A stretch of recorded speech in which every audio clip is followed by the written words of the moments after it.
ঈদে কি বাড়ি আসবি না? ঈদে বাড়ি আসবো কিনা বলতে পারছি না বাবা। তোমার অ্যাকাউন্টে টাকা পাঠিয়ে দিয়েছি। বাবা, আমার প্রমোশন হয়েছে, স্যালারিও বেড়েছে, পুরো 1 লাখ। আলহামদুলিল্লাহ। বাবা একটু লাইনে থাকো। বাবা, তুমি তো বলেছিলে পিতৃঋণ কখনো শোধ হয় না। তুমি 26 বছরে আমার পিছনে যত টাকা খরচ করেছো, তুমি কি জানো আগামী 5 বছরে সেই টাকা তোমায় ফিরিয়ে দিতে পারবো? আমার এখন স্যালারি মাসে 1 লক্ষ টাকা বাবা। ও, এই কথা। তাহলে শোন, তোকে একটা গল্প বলি। বলো বাবা। তোর বয়স যখন 4, তখন আমার বেতন 3000 টাকা। 1200 টাকা ঘর ভাড়া দিয়ে 1800 টাকায় চলে সংসার। আমি আমার সাধ্যমতো সারা জীবন চেষ্টা করেছি তোর মাকে সুখী করতে, প্রতি ঈদে কোরবানি দিতে। তোকে যেবার প্রথম স্কুলে ভর্তি করালাম, সেবারই প্রথম আমরা আমাদের কোরবানি দিতে পারিনি। সে বছর তোর মাকেও কোনো উপহার দিতে পারিনি। তুই যখন ভার্সিটিতে উঠলি, আমাদের অবস্থা তখন মোটামুটি ভালো, কিন্তু খুব কষ্ট হয়ে গিয়েছিল যখন আমার ট্রান্সফার হয়। রোজ রোজ বাসে চড়ে, পায়ে হেঁটে, ঘামে ভিজে খুব দুর্বিষহ লাগছিল। একদিন শোরুম থেকে একটা বাইক দেখে আসলাম। সে রাতে আমি স্বপ্নেও দেখেছিলাম আমি বাইকে চড়ে অফিসে যাচ্ছি। পরের দিন তুই বায়না ধরলি, জার্নি করতে তোর কষ্ট হয়।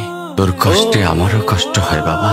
আমি বাইকটা তোকে কিনে দিয়েছিলাম। তুই এখন লাখ টাকা বেতন পাচ্ছিস, কিন্তু মনে করে দেখ, অন্য মাইনে দিয়ে ব্র্যান্ড নিউ মোবাইলে হেডফোন কানে লাগিয়ে সারা রাত গান শুনেছিস, পিকনিক করেছিস, ট্যুর করেছিস। তোর প্রতিটা দিন ছিল স্বপ্নের মতন। আর তোর টাকা নিয়ে আমি এখন হার্টের বাইপাস করাই, ডায়াবেটিক মাপাই।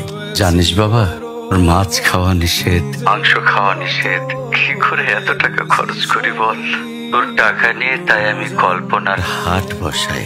আমি বাইক চালিয়ে সারা শহর ঘুরে বেড়াই, বন্ধুদের নিয়ে সিনেমা দেখতে যাই। তোর মার হাত ধরে চাঁদনি পশরে সেন্ট মার্টিনের বালুচরে হেঁটে বেড়াই।